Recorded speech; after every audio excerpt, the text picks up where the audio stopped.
And I wanted to discuss on this video podcast drafting definitions in California statutes. As you might imagine, it's an important part of any statute to have a section on definitions. The definitions, of course, are used to explain what a particular word or phrase is that is used in the statute.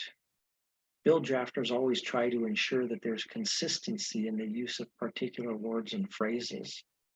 However, in some instances, specific definitions are provided and they're used only in that particular statutory scheme.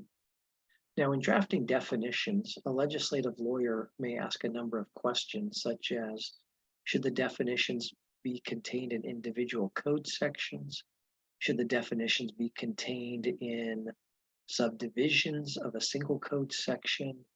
Are there any existing definitions in another statute to utilize? Should the definition cross-reference another code section's definition? Does a definition that's used elsewhere need to be modified for this particular statutory scheme? So we have lots of different examples of how these questions are addressed in California law. Some state, for purposes of this section, the following terms have the following meanings. A definition may cross-reference another term. A word means the term as defined in subdivision A of section 16150 of the Penal Code, for example. So here the definition could be contained in a single code section with individual subdivisions containing a defined term. The definitions could also cross-reference an existing definition. In other instances, you might see, for purposes of this section, and then the word to be defined.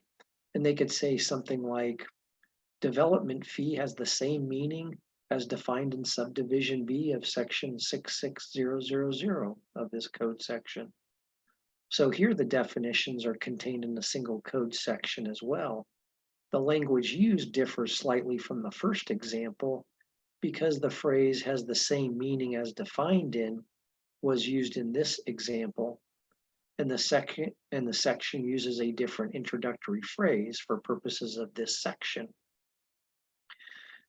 In other instances, you have a lengthy definition of one or more words.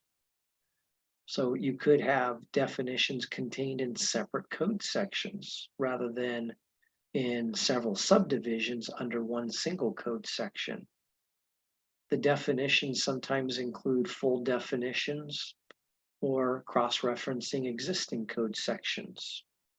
So as you've heard, there isn't really a single method across the board for defining all terms in California statutes.